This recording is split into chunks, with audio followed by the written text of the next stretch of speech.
Bueno, buenos días otra vez.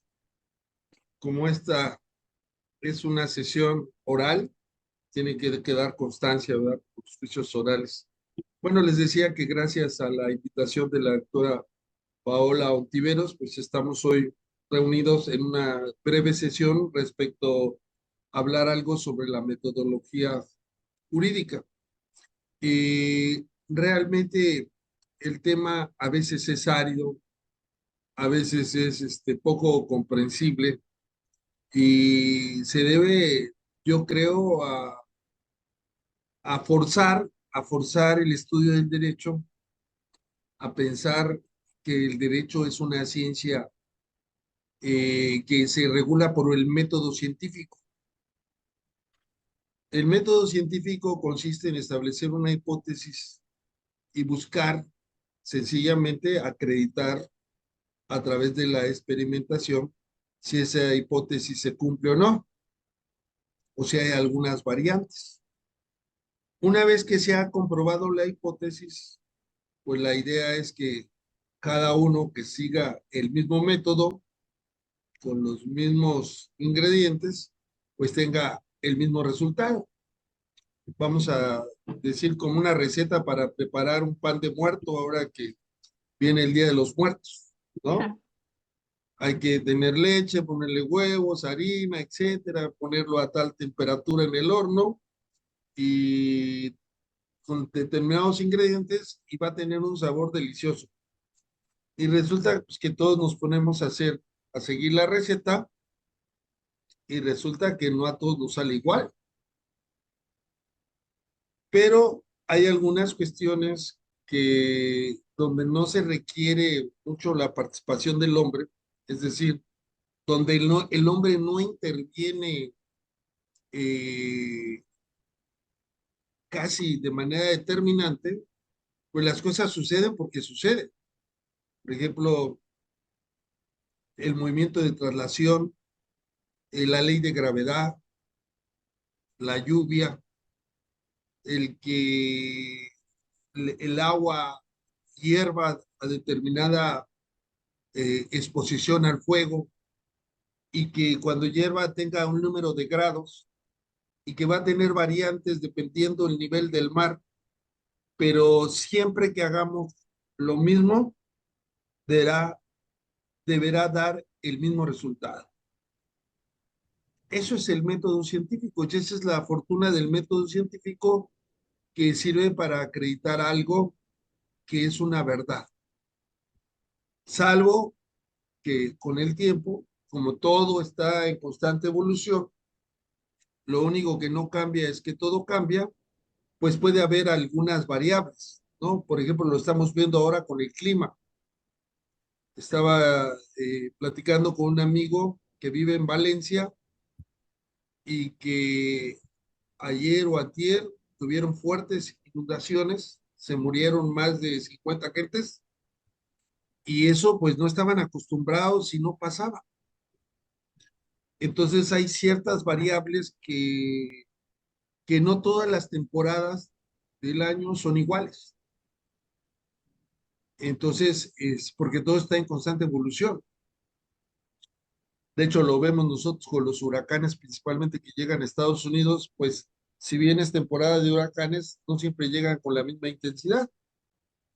Entonces, por ejemplo, yo tuve la fortuna y la desfortuna de ser abogado de una línea aérea que se llamaba Aerocaribe.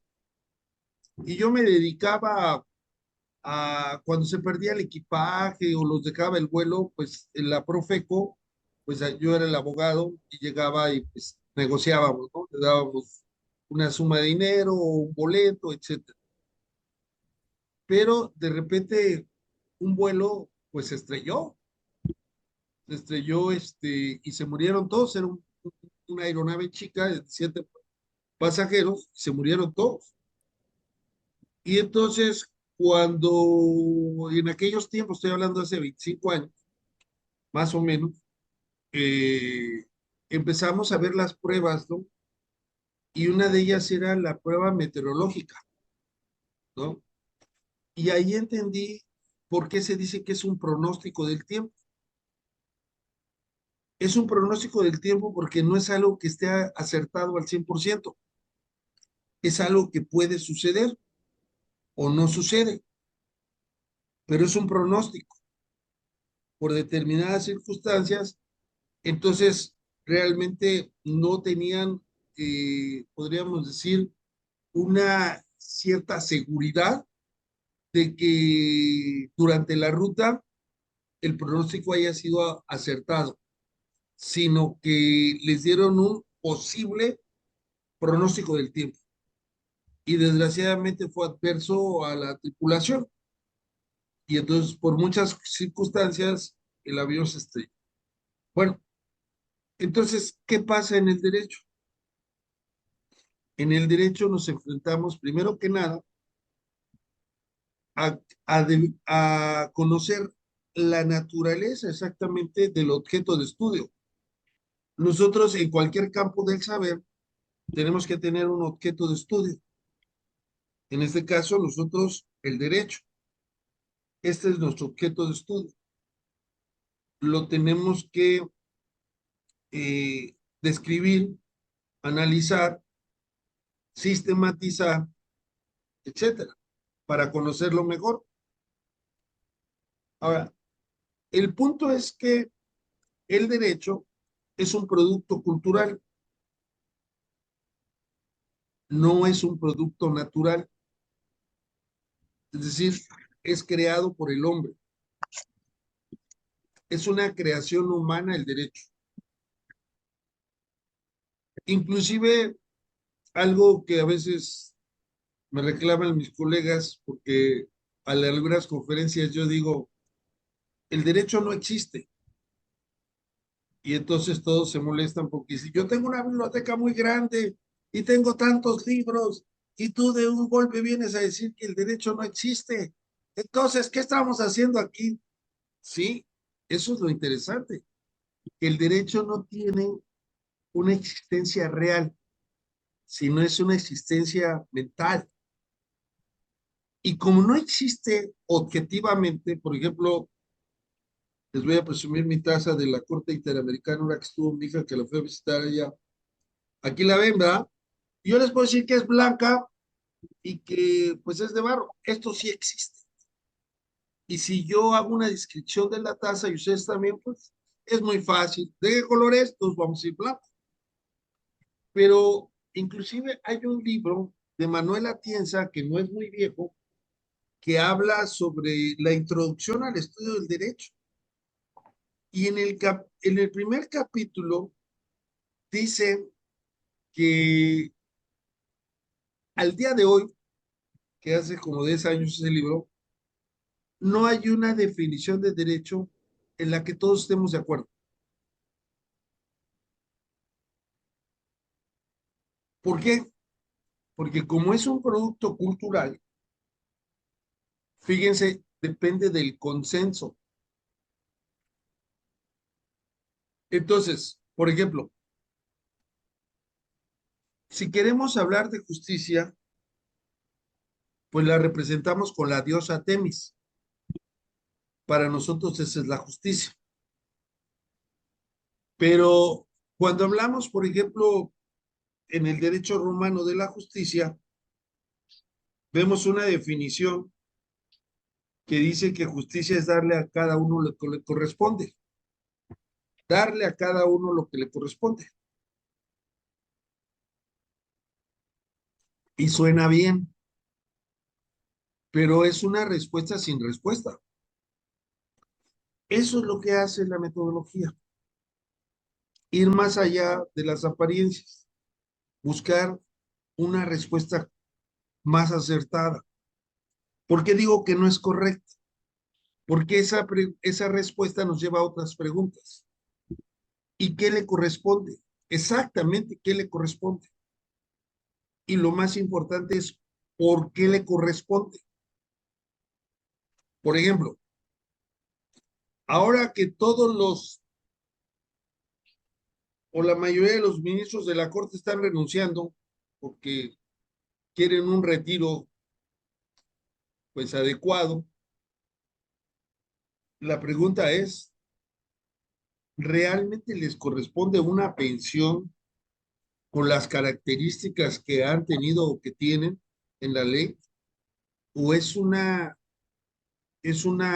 pensión injusta porque en un país donde casi el 40% de la población vive en pobreza extrema, no es posible que solo algunos tengan mucho y la mayoría tenga poco? Entonces, eso es justicia distributiva, ¿no? Entonces, si nosotros ponemos aquí a un ministro de la Corte, pues va a decir que sí. Aparte va a decir que se dedicó desde que estudió en Acatlán, en el 10A y luego en el 12A, se dedicó a estudiar mucho, ¿no? De hecho, fue uno de los fundadores casi de Acatlán, al que están oyendo, ¿no? Pero de una otra manera, pues uno hay que ser humilde, ¿no? O sea, ese es como un argumento así muy, me corresponde porque yo estudié mucho y sé mucho. Bueno, pues esa es tu labor. Imagínense que digamos, a un médico le vamos a dar una pensión vitalicia porque operó a 100 gentes y de las 100 gentes solamente fallecieron 90, ¿no? Entonces, tiene un 10% de efectividad. Bueno, eso sería ya algo que pudiéramos medir, pero hay veces que no se puede medir y en el derecho muchas de las cosas no se puede medir.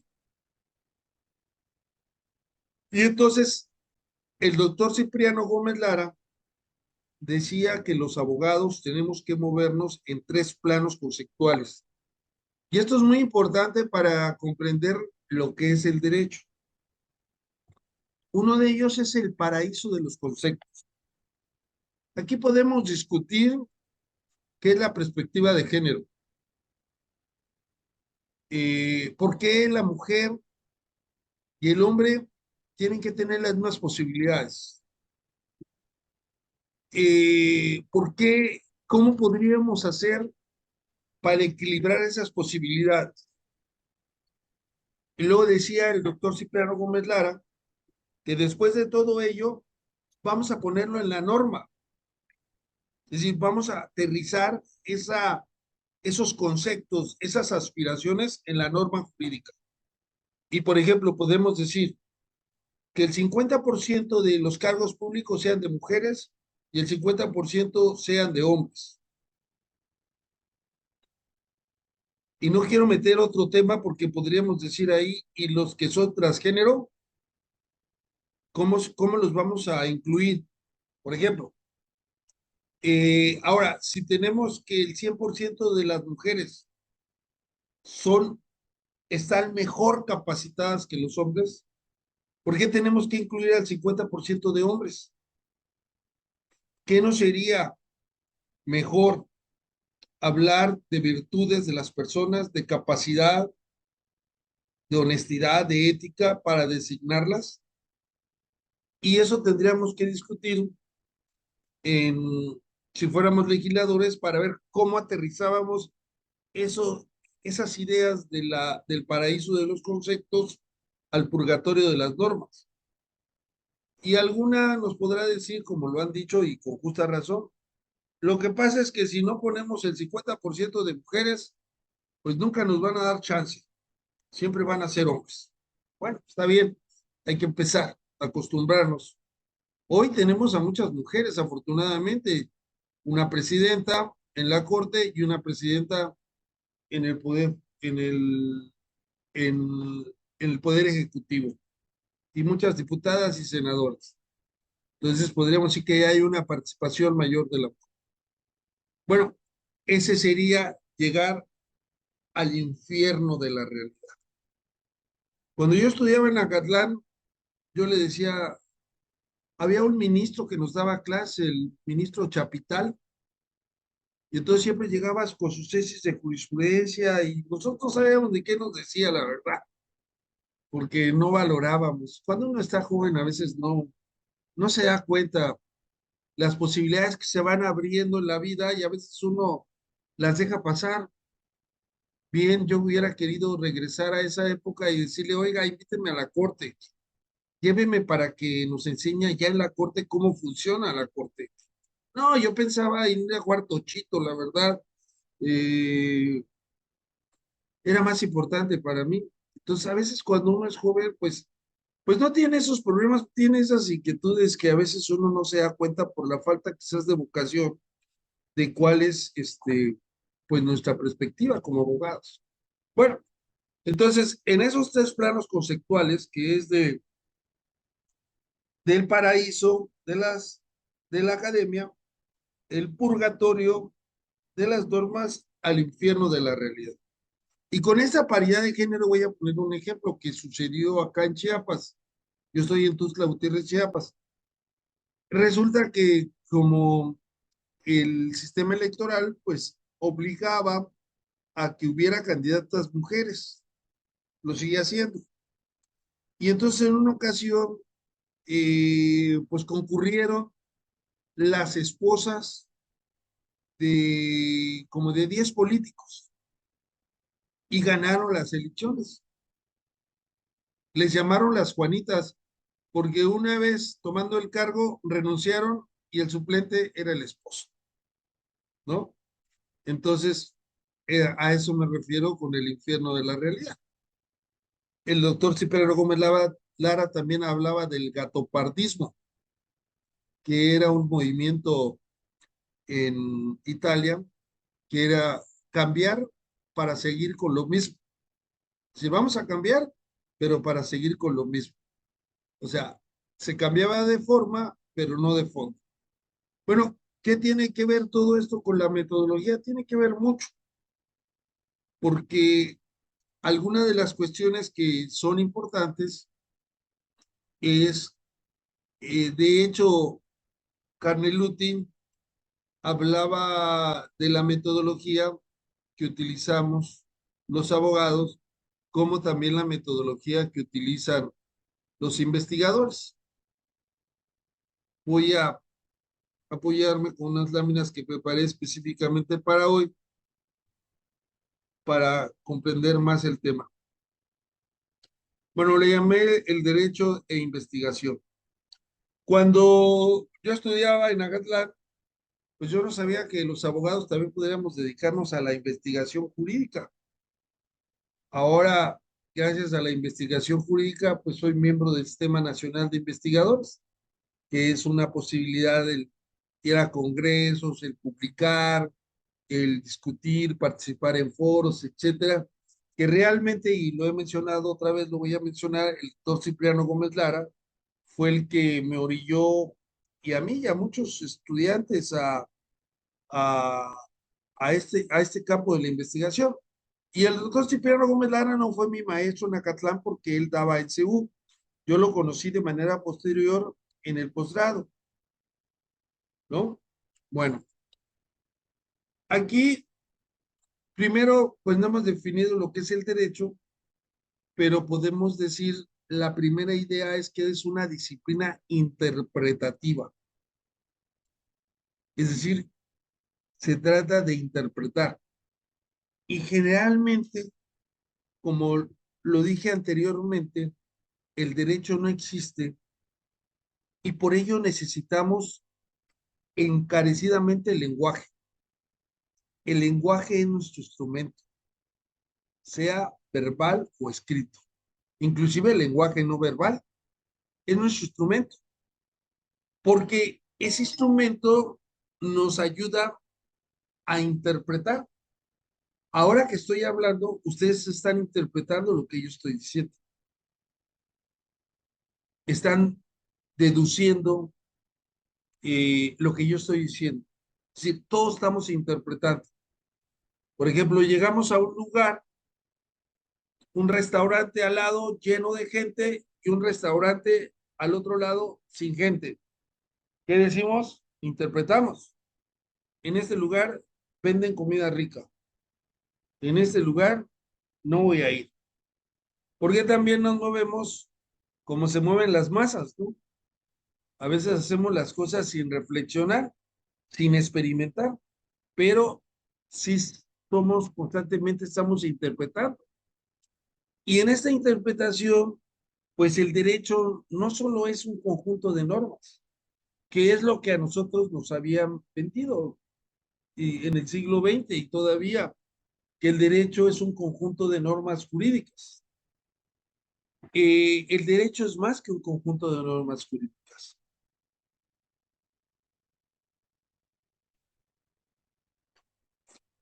sino que es todo un sistema de organización que requiere la interpretación. Entonces, ¿qué son las leyes? Son guías generales. ¿Cuáles son las características de la ley? Ser general, obligatoria y abstracta. De cualquier ley, ser general, obligatoria y abstracta. Y cuando ya la vamos a aplicar al caso concreto, pues vamos a tener que establecer el contexto. Por ejemplo, si estamos juzgando, si fuéramos jueces y estuviéramos juzgando a alguien que fuera menor de edad, que fuera una mujer embarazada, una persona de la tercera edad o una persona con alguna discapacidad, pues tendríamos que juzgarla de manera a su situación particular. Y tanto el abogado como el juez, que son los operadores jurídicos, tendrán que interpretar esa situación y dar una respuesta. ¿Qué es lo que hacían los romanos? Que eso es la prudencia, encontrar la mejor solución posible al caso concreto, distinguir entre lo justo y lo injusto. Eso es la prudencia. Y eso es lo que nosotros tenemos que hacer, ser prudentes. Y algo que tenemos y más hoy en día con tantas noticias falsas. Fíjense que yo he llegado a la conclusión de que es una vanidad que nos llamemos los Homo sapiens, los hombres sabios o las mujeres sabias, ¿no? Realmente somos los seres emocionales, homo emociones, porque nos movemos mucho por las emociones. Si yo les planteo alguna idea de un caso concreto, inmediatamente tenemos una respuesta emocional. Las primeras respuestas humanas son emocionales y los abogados somos humanos. Entonces, decía Carneluti que se requiere tiempo en el proceso porque las partes han perdido la razón y el juez tiene que encontrarla. Entonces requiere paciencia, conocer, profundizar, analizar el contexto histórico. Por ejemplo, ahora, eh, ayer platicaba que realmente la reforma al Poder Judicial de la Federación parece una serie de Netflix con diferentes temporadas, ¿no? Porque no estábamos acostumbrados a que el Poder Judicial fuera tan rebelde.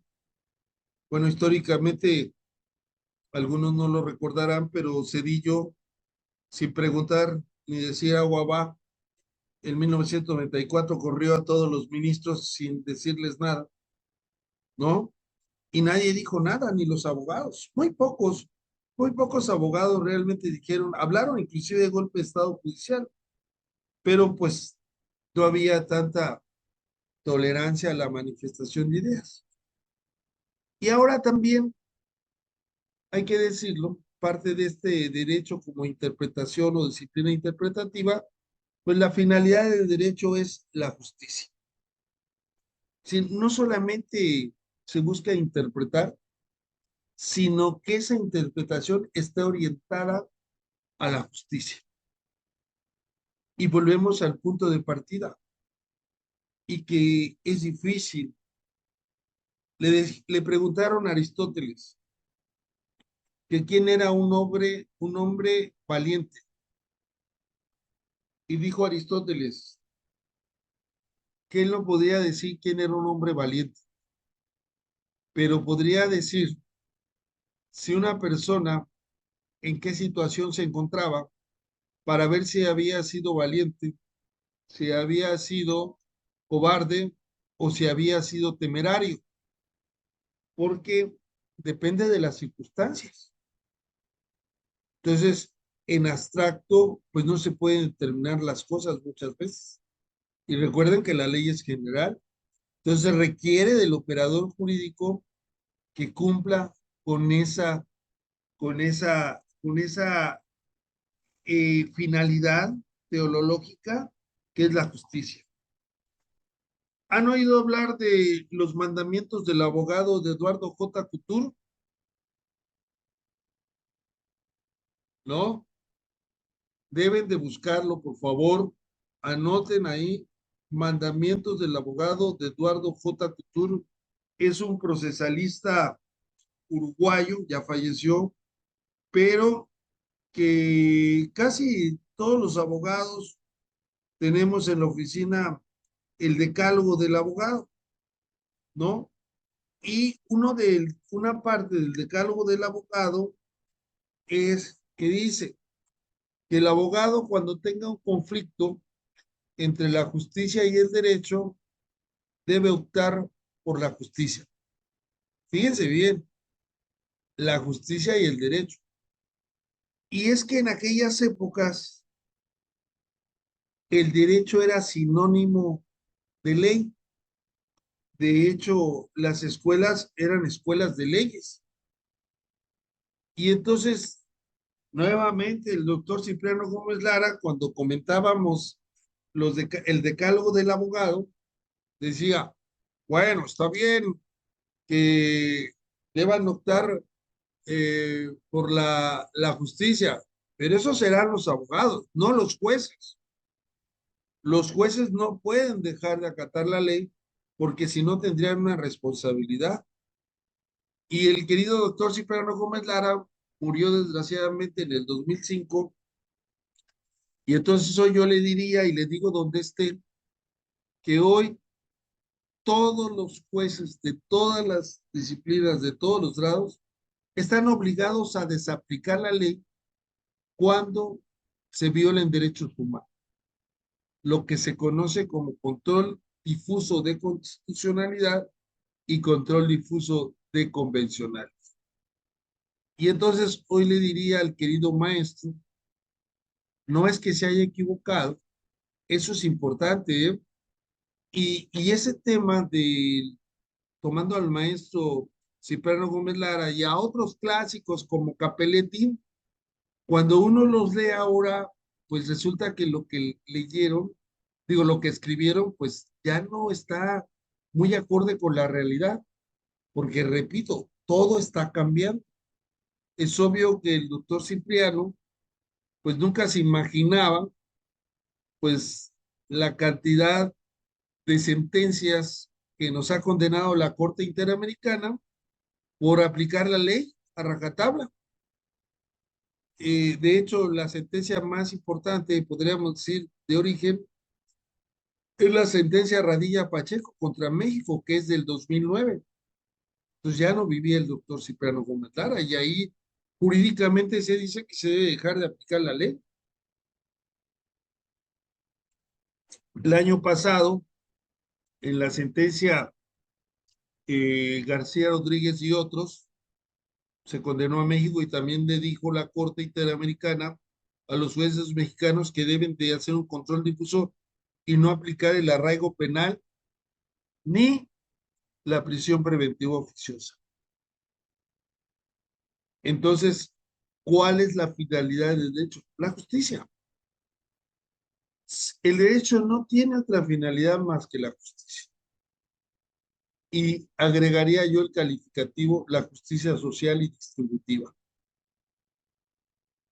Entonces, cuando uno está investigando, pues debe de saber cuál es la finalidad del derecho, cuál es nuestra disciplina, eh, por qué puede ser interpretada de diferentes formas. Y aquí Este es un elemento muy importante. El derecho no es una ciencia como tal, una ciencia dura, porque, por ejemplo, en la Ciudad de México, interrumpir el embarazo es un derecho humano para la mujer. En Paraguay, en una ocasión, desgraciadamente violaron a una niña de 15 años y el Estado le obligó a la menor de edad a tener el hijo. Entonces, ¿por qué dos respuestas a quizás un mismo problema? La respuesta es porque el problema, digo, el derecho es un producto cultural. ¿De qué? Del avance de las sociedades. Aparte, es interpretativo, porque imagínense, nosotros en México le estamos ponderando más el derecho a la mujer a decidir libremente lo que quiera hacer con su cuerpo y no al no nacido. Entonces, son temas muy sensibles que es difícil ponerse de acuerdo. Bueno, eso lo tiene que resolver la investigación jurídica, pero con datos.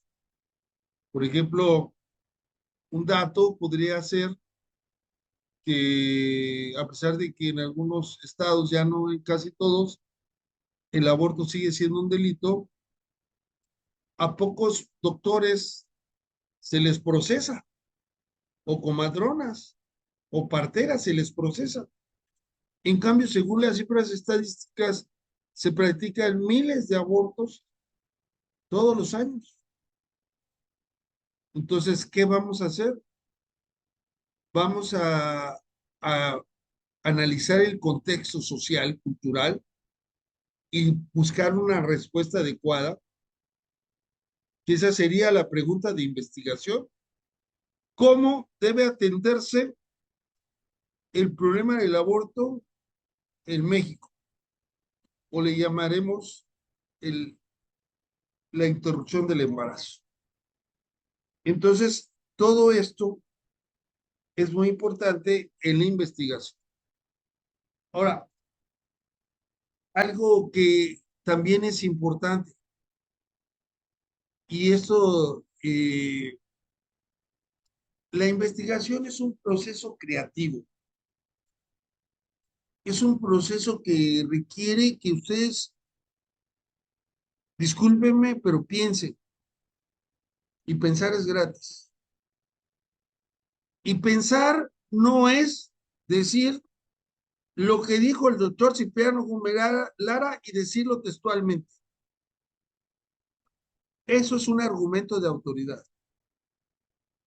Pensar es dar una respuesta fundada, pero creativa. Las respuestas en la mayoría de los problemas no están preestablecidas. Por ejemplo, ¿cómo regulamos en un proceso las conversaciones de WhatsApp como medio de prueba? ¿Cómo? ¿Se pueden falsificar? Sí.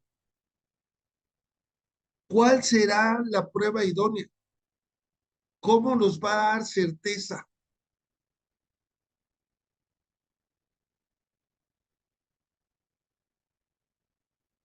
Tenemos que formular entonces, ¿qué es el punto de partida?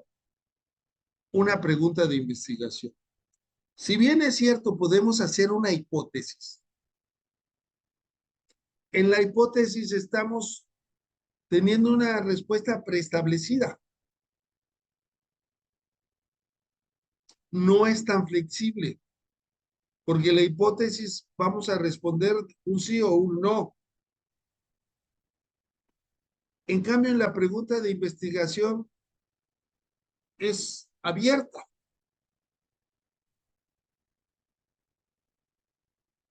¿Sí me expliqué? Ok. Ahora, también existe una cantidad de métodos.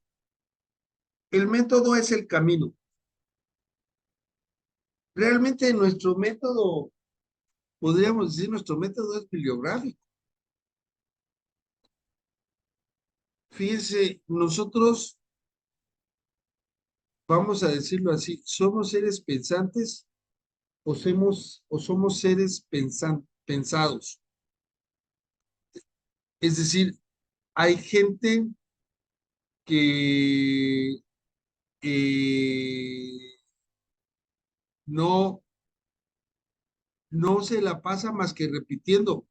Tengo un amigo que es muy buen abogado, ha escrito muchos libros y sus libros son muy buenos. Entonces, yo generalmente lo estoy consultando, pero le hago esa crítica, que aquí la palabra crítica viene del griego que significa uso de la razón. No, el crítico no es el que anda de chismoso o de chismosa, ¿no? ¿No? Ay, qué mal se te ve este bigote, ¿no? Ay, ¿por qué no te pusiste traje, no? Por ejemplo, ¿no? Entonces, lo que hacemos es como decir lo que ya dijeron otros. Entonces, este amigo, por ejemplo, va a definir el derecho y da como 5 definiciones de grandes procesalistas, indiscutibles, pero nunca da la suya. ¿Sí me explicó? Él tiene que dar una definición de él, un concepto. Y no hay que tener miedo, porque todos pensamos. Si les estoy diciendo que el derecho no existe y que requiere interpretarse, y que los grandes pensadores dicen que no hay una definición aceptada por la mayoría, pues caray, podemos aportar una definición, ¿por qué no? Y entonces, ¿qué tenemos que ir haciendo? Bueno, quitarnos de la idea que ya hay una respuesta al problema que estamos haciendo. Sí, hay varias, no empezamos de cero, ¿eh? La investigación no se empieza de cero. Alguien dijo algo sobre lo que nosotros vamos a hablar, o alguien en alguna parte del mundo se le ocurrió lo mismo. Yo le decía a un profesor, le decía, oiga, profesor, fíjese que ayer estaba yo leyendo algo y yo ya había pensado eso. ¿No será que me robaron la idea? Me dice, no, es que estamos inmersos en una cultura y nos están bombardeando con la misma información y lo que hacemos es pues, responder a esa misma información y a veces creemos que nosotros tenemos ideas novedosas, pero no tenemos ideas novedosas. Reproducimos las ideas de otros. Entonces somos seres más pensados que pensantes. Es decir, tenemos respuestas preestablecidas. Nos falta ser más creativos. En la investigación hay que ser creativos. Por ejemplo, yo no sabía que en Alemania el Tribunal Constitucional le llama efecto irradiador o irradiante, que la traducción no sé exactamente cómo sea del alemán, pero da a entender que irradia todo el sistema jurídico. Entonces dicen que los derechos fundamentales irradian el sistema jurídico porque están en todas las disciplinas. Y entonces, antes de eso, viendo cómo iba creciendo, cómo han ido creciendo los derechos humanos, yo escribí un artículo que lo denominé el Big Bang de los derechos humanos y lo comparé con la explosión que dio origen al universo supuestamente, y así los derechos humanos se han ido expandiendo, pero además no solamente se han ido expandiendo, sino que se encuentran en movimiento, porque los parámetros van creciendo por el principio de la progresividad. y la no regresión.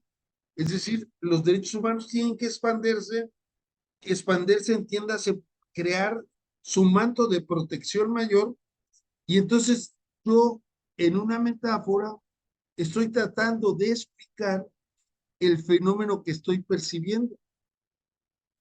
Porque cuando yo estudié, pues llevamos garantías individuales y sí llevamos juicio de amparo, pero no llevamos derechos humanos.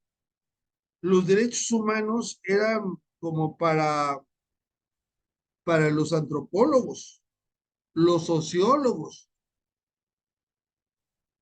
los psicólogos inclusive los que fumaban de la verde, los hippies, amor y paz, peace and love, ¿no? Y los abogados, pues, ¿qué nos íbamos a preocupar por los derechos humanos? Estábamos bien aleccionados con la pirámide de Kelsen. Somos científicos, no nos cuenten. Para nosotros, el enfoque eran las normas. No veíamos la realidad.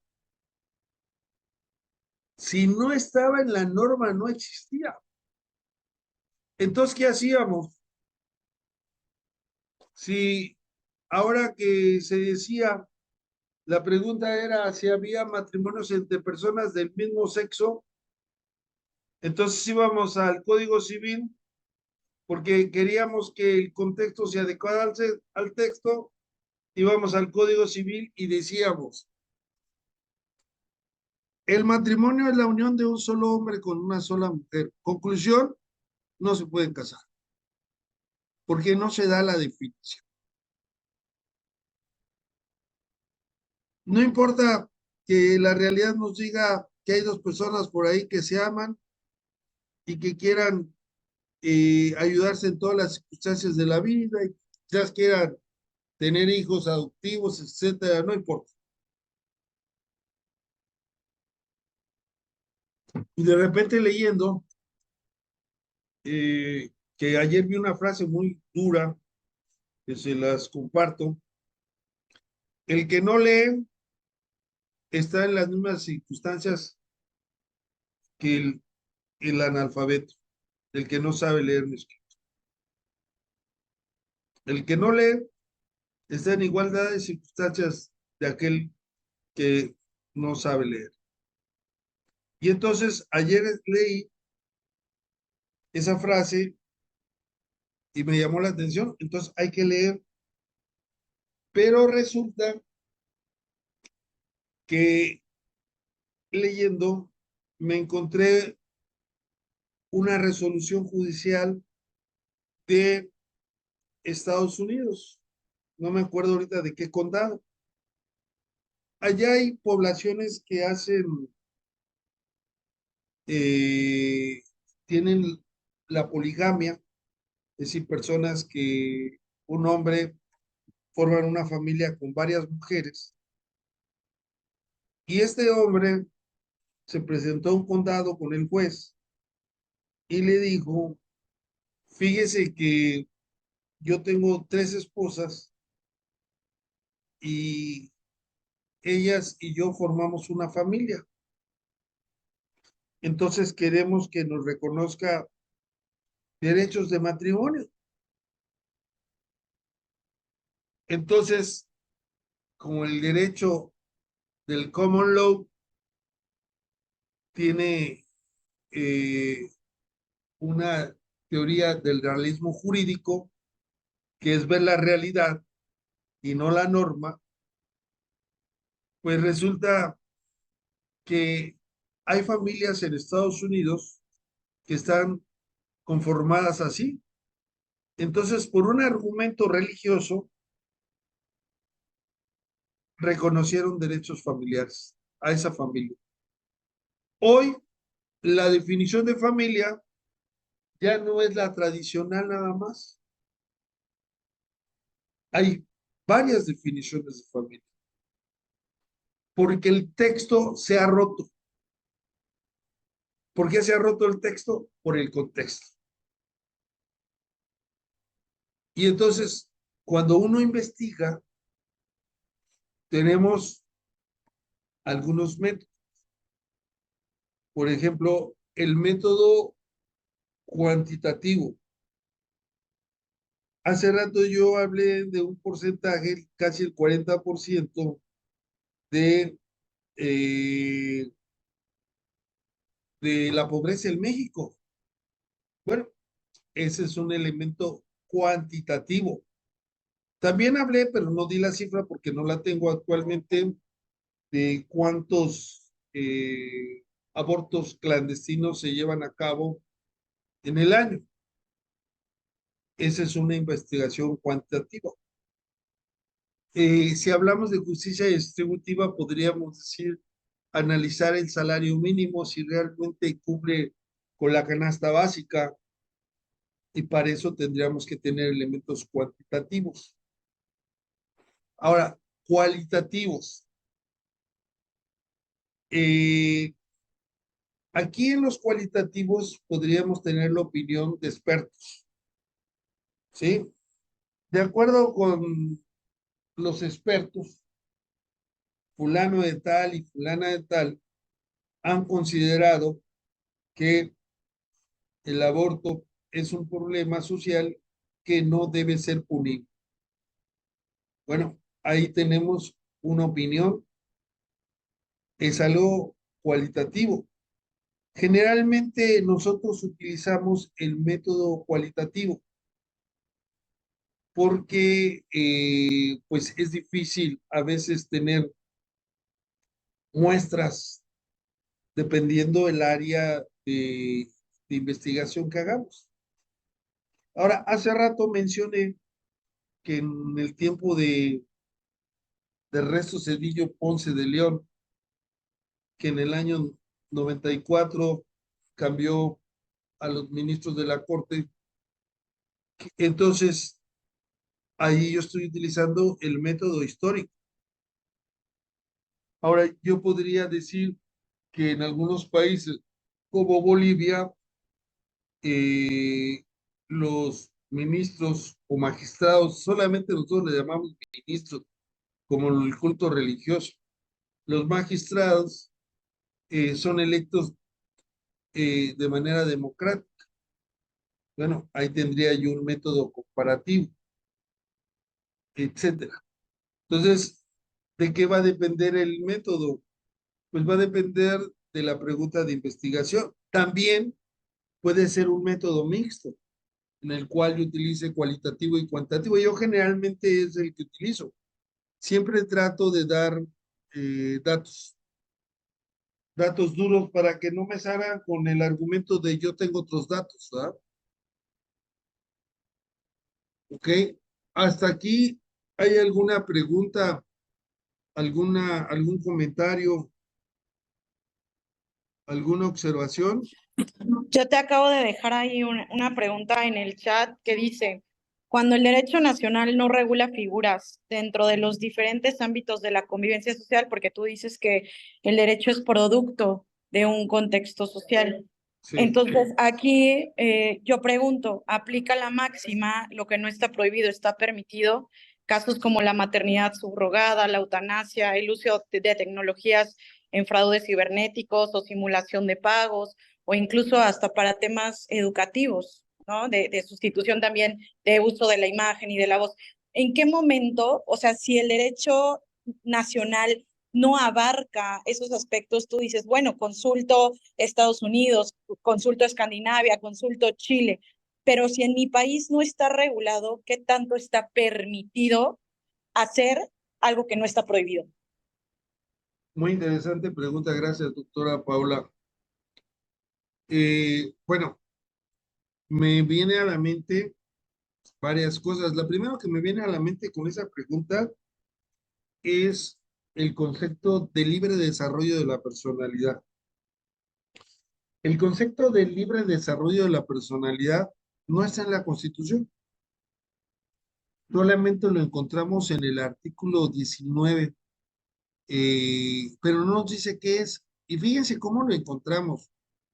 Eh, Hace rato hablé de la prisión preventiva oficiosa, y ahí dice que merecerán prisión preventiva oficiosa cuando se atente contra el libre desarrollo de la personalidad. Pero pues habría que ir a la norma penal para ver cuál es el tipo de libre desarrollo de la personalidad.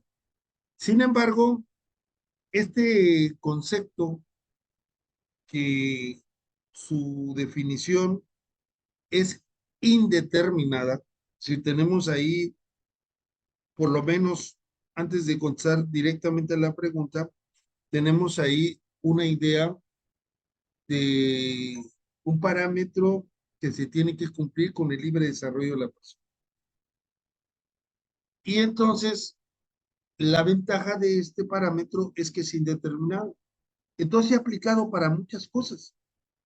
Lo primero que se aplicó fue para el divorcio incausado. Si yo no quiero estar casado, ¿quién me va a obligar a estar casado? Libre desarrollo de la personalidad. Después, aunque no estoy de acuerdo, con permitir el fumar marihuana por fines lúdicos. Libre desarrollo de la personalidad. Luego, para, en algunos casos, para la subrogación para los embarazos, como dijo la doctora Paola, subrogación de útero. Y entonces, en algunas partes, creo que solo está regulado en Sinaloa y en Tabasco como permitidos. En Querétaro está prohibido. Y aquí sería un tema muy interesante. En Querétaro, si está prohibido, eh, debería de no aplicarse esa ley local por el libre desarrollo de la personalidad. Yo digo que sí, pero tenemos que argumentar. Y entonces, ese libre desarrollo de la personalidad también sirve para que una persona que diga, bueno, yo biológicamente soy masculino o femenina, pero yo me siento masculino o me siento femenina. Y voy a ir al registro civil y me voy a cambiar el nombre y me voy a llamar con un nombre que sea de acuerdo con mi identidad psíquica, a pesar de que sea contrario a lo común de mi nombre masculino o femenino. Bueno, ahora hasta los apellidos también se pueden modificar. Bueno, el libre desarrollo de la personalidad es un buen ejemplo. Ahora, lo primero que tenemos que hacer es también ver que el sistema, estamos inmersos, México, al igual que 20 países, tenemos la obligación de conocer y aplicar e interpretar las sentencias que emite la Corte Interamericana. Estos 20 países como México, que son parte del sistema, México ha sido condenado en 16 ocasiones, pues estamos obligados a aplicarla. Y aplicarla, esa, esa jurisprudencia o esos parámetros, porque en determinado momento son derechos humanos. Ahora, si nosotros analizamos ese principio básico que desde el derecho romano, que acaba de señalar la doctora, que a veces se olvida, como que todo lo que no esté prohibido está permitido, tiene también límites, el no causar daños a terceros, ¿no? El no alterar el orden público, etcétera. Entonces tendríamos que estar, como Aristóteles contestó cuando decía lo que era un valiente, tendríamos que estar en el caso concreto, establecer las circunstancias del contexto y ver cuál es la mejor respuesta a un problema y qué métodos vamos a utilizar para encontrar la respuesta. Entonces, aquí tenemos ese problema, que la realidad se mueve diametralmente y nosotros no alcanzamos a empezar a analizar, a discutir cuando ya volvió a cambiar la realidad. Entonces va a llegar un momento en que necesitemos eh, ser más prudentes. Y fíjense, esta frase me viene a ayudar a la respuesta. Los romanos decían algo muy interesante, doctora Paola. El derecho nace en el hecho. El derecho nace en el hecho. Y otra frase también muy fuerte, que tiene mucha profundidad, pero vuelvo a lo mismo, a veces no lo vemos. Dime los hechos y te daré el derecho.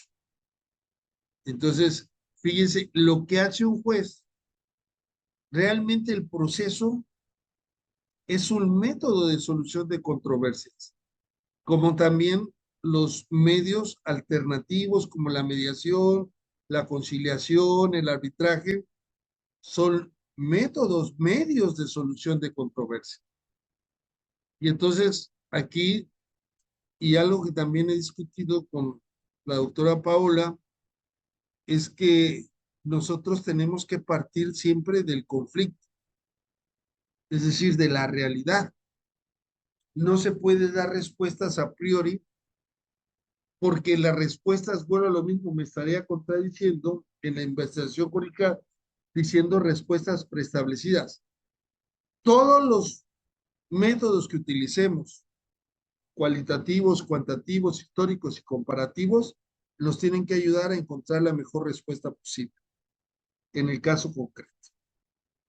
Hoy la tecnología nos ayuda mucho. Hoy una prueba de ello, pues es esta clase y tantas que han habido. Pero aquí viene una pregunta también que antes yo me hacía y que ahora ya no, ya tengo otra respuesta. ¿La tecnología es neutral o no es neutral? Doctora Paola. No lo es. Exacto. ¿Y los demás qué opinan? Tenemos una investigación de un alumno que se llama Juan, que de hecho está hablando sobre el uso de las tecnologías en el caso de la falsificación de facturas. No sé si quisieras hacer alguna pregunta, Juan, y aproveches el momento para delimitar algunos conceptos o algunas opiniones de análisis jurídico que quisieras sustentar en tu investigación. Esa investigación es de mi compañero Adrián, doctora, pero fíjate que sí tengo una Ah, pregunta con perdón. mi investigación. Por ejemplo, enfocándonos aquí haciendo mis anotaciones sobre que dependiendo de la pregunta que tengamos, vamos a elegir los métodos.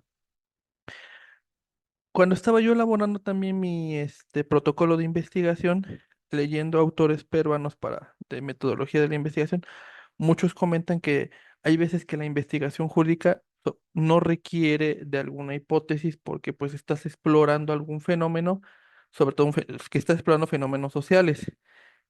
Y sobre todo, haciendo mi tema, porque pues, ahora sí que dentro del protocolo me piden hacer una hipótesis, pero como tal, en ese momento no tenía yo hipótesis.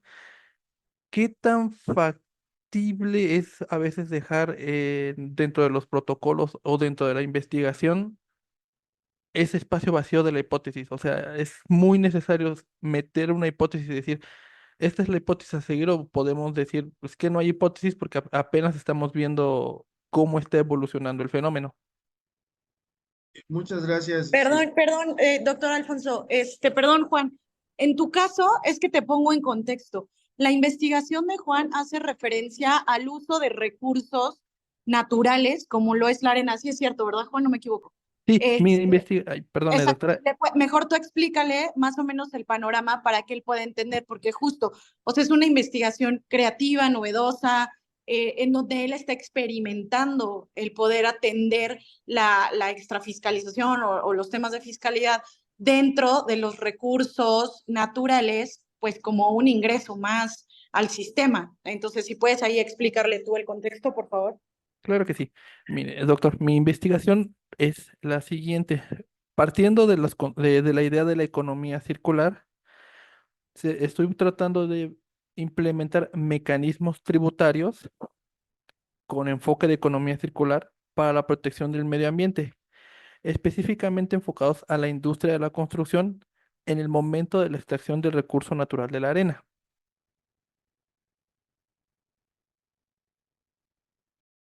Bien. ¿Y cuál es la pregunta? Sí, que si puede dejar su hipótesis, o sea, el rubro de hipótesis por el momento vacío, puesto que como está en evolución la investigación, todavía no hay forma de contestar si es viable generar economía circular a través de la tributación de la arena, ¿no? En el caso de la construcción, o no es viable. Entonces, una vez que acabe, o sea, yo entiendo que tu pregunta va en ese camino, una vez que haya un mayor desarrollo y profundización de elementos y utilización de métodos, pudiéramos responder la hipótesis. O sea, ¿qué tan necesario es responder una hipótesis cuando te estás planteando una investigación desde el principio? Bueno, ese es el punto muy interesante, la pregunta, y nos lleva a reforzar lo que hemos dicho. Si a nosotros nos dicen como requisito previo que todas las investigaciones deben tener una hipótesis, pues pienso que se parte de un error, ¿sí?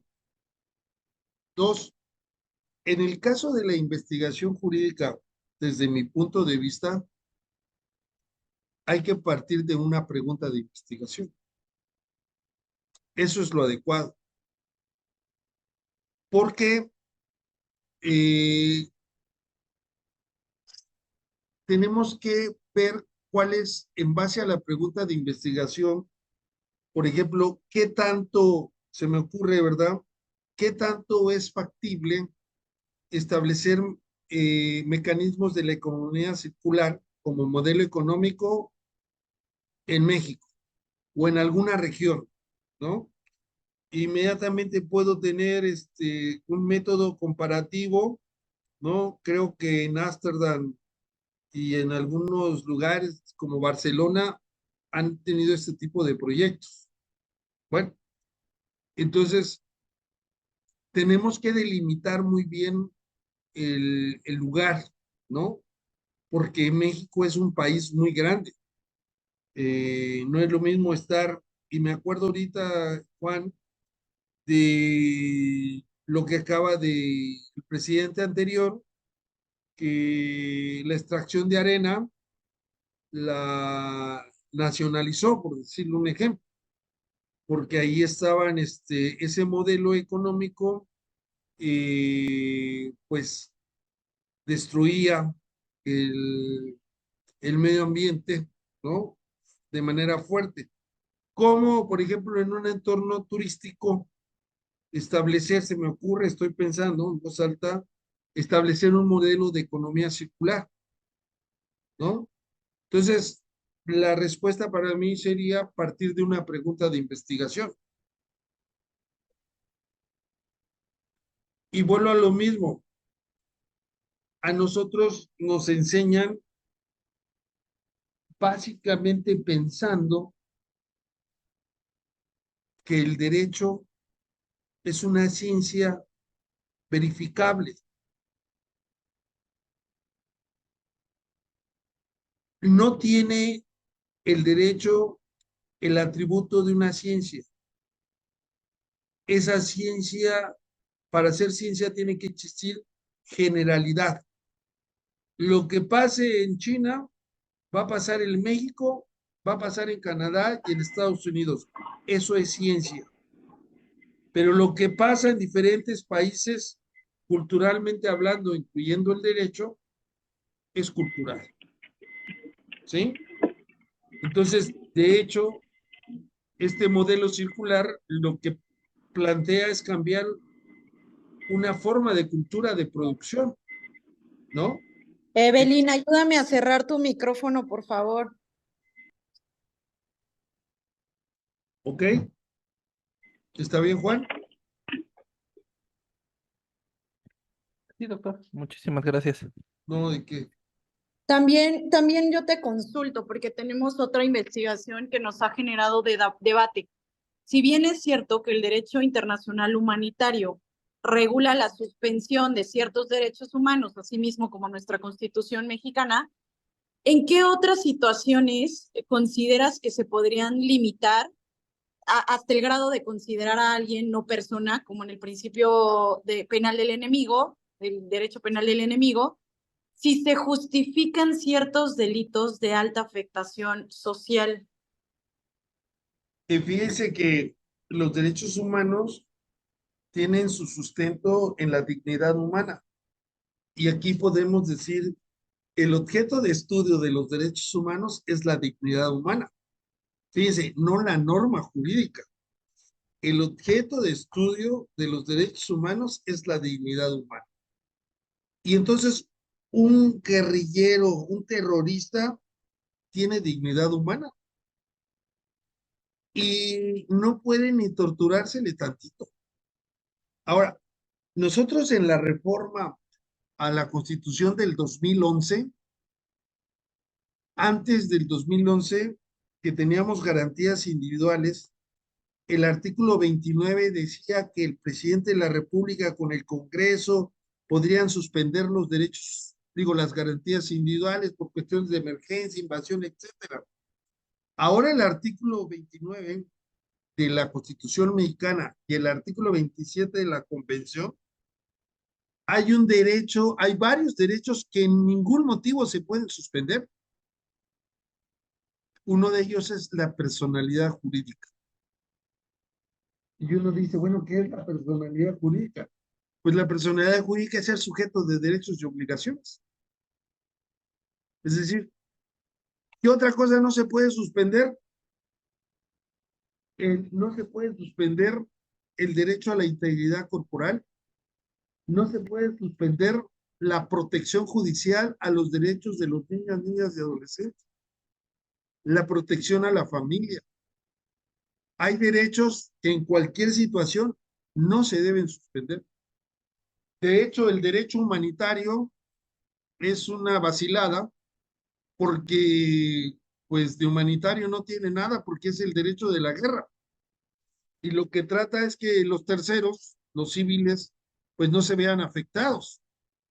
Entonces estamos viendo en las guerras, tanto de Ucrania, en Ucrania, donde está combatiendo la OTAN contra Rusia, y en el Medio Oriente, Palestina, Libia y ahora Irán, pues que los primeros afectados son los civiles y que bombardean y atacan zonas civiles, escuelas, hospitales. Entonces, ¿qué sucede? Pues que es un derecho humanitario que choca con esta maldita frase, lo digo maldita frase, que dice, en el amor y en la guerra todo se vale, ¿no? Inclusive, por ejemplo, hay determinadas armas como las armas biológicas que no deben de emplearse y en muchas ocasiones las emplean. También el derecho humanitario trata de que a los prisioneros de guerra se les trate con dignidad. Nosotros vemos cuando una persona es detenida, ahora que he visto que salen ucranianos que han sido detenidos y salen a hacer una declaración, están todos golpeados. Entonces, aquí es donde vemos, y es el mejor ejemplo para ver los tres planos conceptuales del infierno de la realidad, el purgatorio de las normas y el paraíso de los conceptos, ¿no? Pero hay derechos humanos que jurídicamente no pueden suspenderse ni restringirse.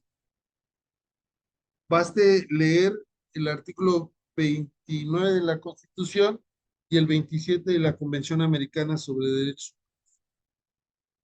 ¿Ok? Muchas gracias. ¿Alguien más? Sí, por favor, aprovechen porque ya está a punto de cerrar la clase.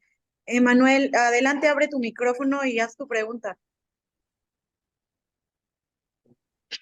Hola, doctor, buenos días. Buenos días, Manuel. Yo soy la persona que está llevando a cabo la investigación del derecho penal del enemigo para el combate a los feminicidios en México. En base a todo lo que usted comenta, quisiera hacer como algunos comentarios, a ver si usted me puede, eh, pues, fortalecer o retroalimentar en este sentido. Lo que busco con la investigación, si bien es cierto, es una teoría de Gunther Jacobs. Él es un alemán que trabaja el derecho penal del enemigo. Lo que pasa es que el término enemigo, como él lo trabaja en su teoría y dado como lo he trabajado con la que es mi tutora, acá en la FESA Catlán, el término al parecer en Alemania no significa lo mismo como lo entendemos nosotros aquí en México. Como lo mencionaba la doctora Paola, podría parecer como que justamente se refiere como a dejarlo de reconocer como persona, como a quitarle todos los derechos, pero no, justamente lo que se busca al final de la teoría que estoy intentando plantear y que estoy desarrollando en la investigación es justamente no tocar ninguno de los que están contemplados en el artículo 29, sino más bien los del artículo 22 que sí pueden ser suspendidos o restringidos. Incluso no buscamos suspender los derechos, sino hacer una restricción en base al cuadernillo 26 de la Corte Interamericana de Derechos Humanos, que habla de la restricción a derechos y que establece un test de proporcionalidad para poder ver en qué forma se pueden restringir estos derechos sin justamente caer en una violación sistemática de derechos humanos.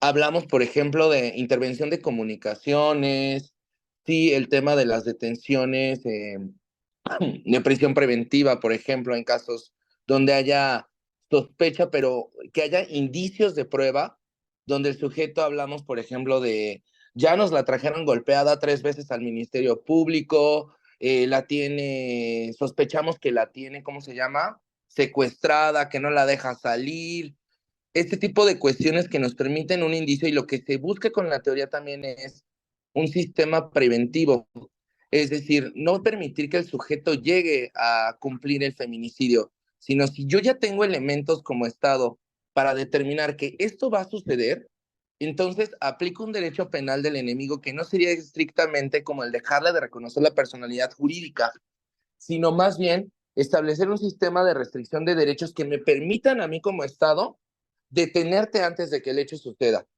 Y sí, en caso de que suceda, también poder establecer penas más severas que generen un efecto en la sociedad, no solamente como medidas de, ay, te voy a meter en la ley 50 años de prisión más porque ya está claro que eso no ha funcionado, ¿no?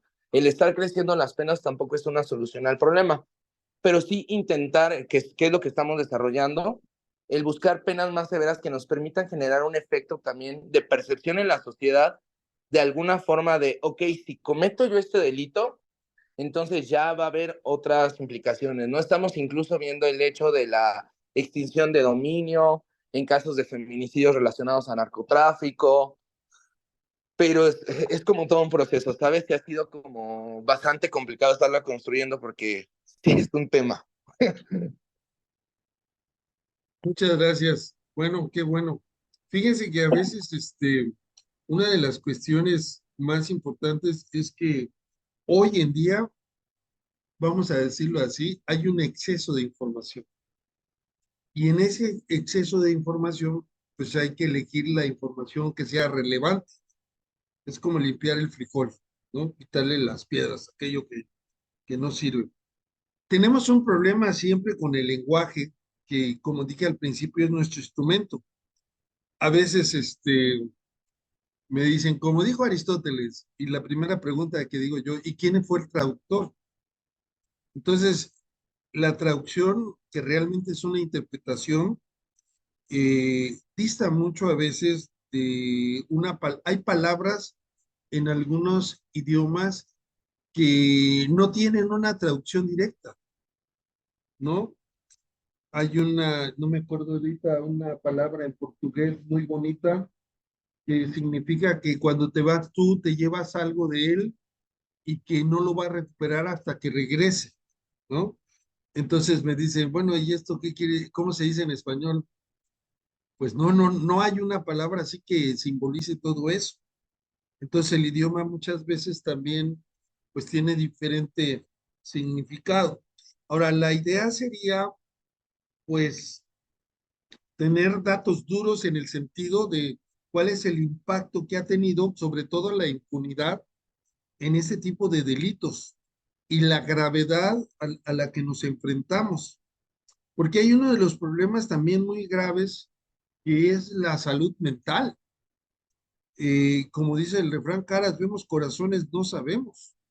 Y a veces pensamos que toda la gente eh, pues tiene las mismas ideas o parecidas, pero resulta que no. Entonces hay gente que puede ocasionar muchos daños. Sí, es obvio que tiene que haber medidas cautelares, pero tiene que haber indicios. No se puede restringir un derecho sin una justificación y debe haber como lo mencionaste, es un texto de proporcionalidad. A veces hay medidas que son desproporcionadas, ¿no? Que en lugar de combatir la criminalidad, realmente lo que hacen es criminalizar el proceso. Entonces, allí, ¿cuál sería la medida justa? Y yo lo que te invitaría, mi querido Jorge, es que tú hagas tu propia teoría. Eh, ¿Qué variable puede tener la llamada famosa teoría del enemigo en México? ¿Cómo le llamarías tú, primero, la denominación? ¿Cuál sería la finalidad y qué abarcaría? Entonces, tú puedes construir una teoría. De hecho, con esa onda de los derechos humanos, pues como les dije, y yo creo que todavía el 80% de las universidades, por ejemplo, no analizan los casos de la Corte Interamericana. Yo le decía a algunos profesores y profesoras que todos los años la Corte Interamericana emite un informe y que sería obligatorio para todas las universidades analizar una semana de analizar ese informe. Igual la Comisión Interamericana. Y entonces, pues este derecho, el 80% de las universidades en sus planes de estudio, en en el pregrado, licenciatura, no tiene esas materias. Y entonces eso obliga a que uno sea autodidacta. Y yo empecé como abogado litigante y como profesor a investigar esto de los derechos humanos por una necesidad, porque me encontré que en las tesis de jurisprudencia aparecía la Corte Interamericana, la Convención Interamericana. Entonces yo decía, bueno, ¿y qué es esto? ¿Por qué está aquí? Entonces tuve que empezar a investigar y una vez que ya después pues de más de 15 años investigando este tema, pues yo ya creé una teoría donde estoy creando una disciplina nueva, tiene que tener sustento, que es el derecho procesal convencional interamericano de los derechos humanos. Sé que tiene un nombre muy grande, pero lo que quiero es que se estudie de manera autónoma, porque originalmente eh, todos, todos los investigadores, y esto también es muy importante, muchos investigadores, eh, ya, por ejemplo, ustedes, ahorita tienen una investigación y esa investigación les da un resultado. Pues pasan 15 años y siguen pensando como si su investigación estuviera vigente. Yo les voy a hacer una pregunta nada más ahorita, que todos lo deberíamos de haber hecho en su momento. Todos nosotros estudiamos Introducción al Estudio del Derecho con el libro de Eduardo García Maínez, ¿sí o no? Sí, ¿verdad? ¿Y ustedes saben de qué año es ese libro? Creo Eso que es es lo del que hace el 54. investigador. Antes de crearse, de comerse toda la información, lo primero que investiga es la fecha para comprender el contexto. Resulta que es de los años 40 del siglo pasado. Imagínense, todavía ni existía la Corte Interamericana, ni existía la Convención Americana de Derechos Humanos, ni se había terminado la Segunda Guerra Mundial. Entonces él veía otras cosas. Y si nosotros vemos ese libro, vamos a ver en las fuentes formales del derecho que no están los tratados internacionales. ¿Y por qué no están los tratados internacionales? Porque antes no eran importantes. Porque a partir de que el ser humano se convierte en sujeto de derechos humanos, pues se vuelve importante porque se vuelve hacia adentro. Ya no es nada más para los estados, sino ahora también es para nosotros. Y entonces eso me fue obligando a toda esa información, tratarla de meterla en cajones, sistematizarla, ver elementos comunes y ponerle una cabeza a esa área que es el temazo que les acabo de decir, digo, el titulazo, derecho procesal, convencional, interamericano, y tratar de dar una, pero ¿cuál es la finalidad? La finalidad es dar una respuesta, ¿por qué no aprendemos con lo novedoso, como podría ser la justicia digital, los medios alternativos de solución de conflictos, crear nosotros nuestras propias teorías? Y algo que tenemos y que hay que decirlo es que desgraciadamente somos consumidores ideológicos de los europeos. Pareciera que todo lo que digan los europeos desde 1492 son argumentos de autoridad, que ellos están en otro contexto, mientras que para nosotros cuando tenemos problemas económicos la gente no tiene para comer. En Europa cuando tienen problemas económicos no tienen dinero para salir de vacaciones. Entonces son contextos diferentes. Entonces lo que tenemos que hacer, una doctrina latinoamericana, una doctrina mexicana y que esté apegada a la realidad y argumentar con un método adecuado nuestras conclusiones. Y las conclusiones son la respuesta a nuestra pregunta de investigación. Debe de haber una congruencia entre nuestra pregunta de investigación y las conclusiones.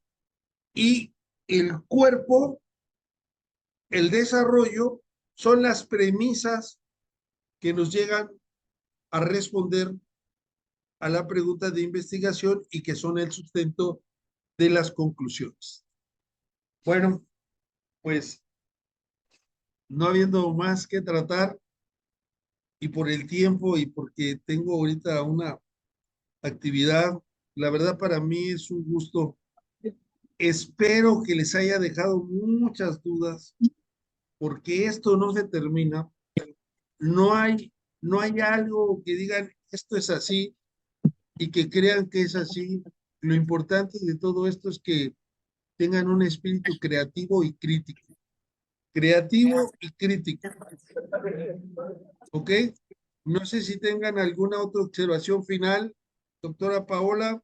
No, al contrario, agradecerte, respetar tu tiempo. Creo que esto les va a aportar muchísimo margen para que ellos puedan seguir avanzando, van muy bien con sus investigaciones. Felicitarte también, porque yo creo que siempre escucharte y siempre tener un tiempo contigo de pláticas así nos hacen ver las cosas desde otro punto de vista. Entonces, te lo agradezco muchísimo. Gracias a los alumnos que pudieron asistir. Estoy pendiente de sus dudas. Yo ya les mandé un resumen de toda la charla que acabamos de tener. Les pido de favor que respeten los derechos de autor de las láminas del doctor Alfonso. Esto solamente es para uso personal y de clase, no para que lo estén compartiendo en otros grupos, sino para que ustedes lo utilicen como una referencia a sus temas de investigación. Les agradezco mucho, ya pasé lista y bueno, nos vemos el siguiente jueves entonces. Hasta pronto. Un placer. Gracias, doctor Alfonso. Gracias, doctor Alfonso, doctora Paez. Gracias, doctor. Gracias, doctor y doctora. Buen día. Hasta, Gracias. hasta luego, buen Buen día. día. Hasta luego.